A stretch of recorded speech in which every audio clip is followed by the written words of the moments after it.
ওরে কে কোথায় আছিস, আবার একটু বিষ দে, খাইয়া মরিয়া যাই। কি ব্যাপার, পেপার পড়ে এত হাসতিছো কেন? পেপারেও কি আজকাল কমেডি ছাপায় নাকি? সেই রকমই অবস্থা, পেপারে আমার রাশিফল পড়তেছি, আমি নাকি 1 মাসের ভিতরে বাপ হব। 1 মিনিট দাঁড়াও, পাশের বাড়ির টুম্পা ভাবি ফোন দিছে। হ্যালো। ভাবি, একটা গুড নিউজ আছে, সামনের মাসের 15 তারিখ আমার ডেলিভারি। Bye bye, tata. গরমে পাগল হয়ে গেলাম, তোমার বললাম একটা এসি কিনতে, কিনলা না। আরে রাখো তোমার এসি, বিকালে কাল বৈশাখী ঝড় আসবে সেই টেনশনে বাঁচতেছি না। আরে গরমের ভিতরেই তো কালবৈশাখী ঝড় আসার, তোমারে কে বললো যে কালবৈশাখী আসতেছে? তোমার মা ফোন দিছিল, বিকালে সে আসতেছে। Hello. Hello, good morning sir. আপনি কি অরুণ সাহেব বলছেন? জি ম্যাডাম, আমি অরুণ সাহেব বলছি, বলেন আপনার জন্য কি সেবা করতে পারি। স্যার, আমি ব্যাংক থেকে বলছি। আপনার অ্যাকাউন্টে যে পরিমাণ টাকা, আমরা খুব ভয়ের ভিতরে আছি। আরে ম্যাডাম, আপনারা যদি ভয় পান তাহলে আমরা টাকা কোথায় রাখবো? অরুণ সাহেব, আপনার অ্যাকাউন্টে যে পরিমাণ টাকা, আমাদের আতঙ্কের ভিতর রাখছেন কেন? আপনি তো ঘরে জর্দার কৌটার ভিতরেও রাখতে পারেন। গজব বেইজ্জতি।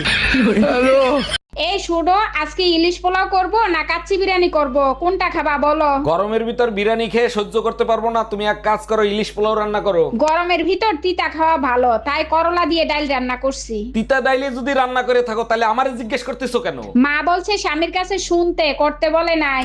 গজব বেইজ্জতি। তুমি এখানে বসে মোবাইল টিপো, পাশের বাড়ি টুম্পা ভাবি আজকে আবার আমারে গালিগালাজ করছে। এত বড় সাহস ভাবিরে কে দিছে? আজ উনার একদিন কি আমার একদিন, আমার বউরে গালি দেয়। 1 মিনিট, তুমি কি ভাবিরে কিছু বলতে যাচ্ছ না টাঙ্কি মারতে যাচ্ছ? তাই চলো, তোমার মায়ের কাছে যাব। আর কাছে তুমি কিসের জন্য যাবা? একমাত্র সেই বলতে পারবে কি করলে তোমার লজ্জা হবে। দেখো, আজকে কিন্তু আমি কিছু করি নাই। পাশের বাড়ির ভাবির চায়ের মধ্যে তুমি তাবিজ দিছো কেন? তারে তুমি বশ করতে চাও? ওইটা তাবিজ ছিল না, ওইটা টিব্যাগ ছিল, গাধা একটা। আচ্ছা, তোমার এমন কেন মনে হয় আমি তোমার সাথে ঝগড়া করার জন্য শুধু বাহানা খুঁজি? আমি কি বলছি তুমি ঝগড়া করার জন্য বাহানা খোঁজো? তুমি তো আমাকে খোঁজো শোনা। ওরে আমার বাবুটা, তুমি আমার মনের কথা কি করে জানলে? আমাকে খোঁজো ঝগড়া করার জন্য, আর বাহানা তো তোমার কাছে 24 ঘন্টা থাকে। গজব বেইজ্জতি।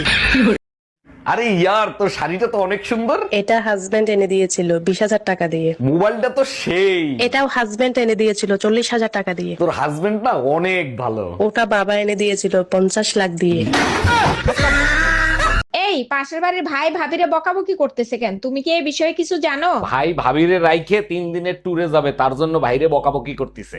এটা কিন্তু ভাবির বাড়াবাড়ি। পুরুষ মানুষ এত কষ্ট করে টাকা ইনকাম করে, মাঝে মাঝে একটু ঘুরতে যাবে, এতে সমস্যা কোথায়? তোমার মতো সব মেয়েরা যদি বুঝতো তাইলে আর কোনো সংসারে অশান্তি হইতো না। থাক হইছে, আমারে আর পাম দিতে হবে না। তা তুমি রেডি হয়ে কোথায় যাচ্ছ? আরে আমার সাথেই তো ভাই ট্যুরে যাবে।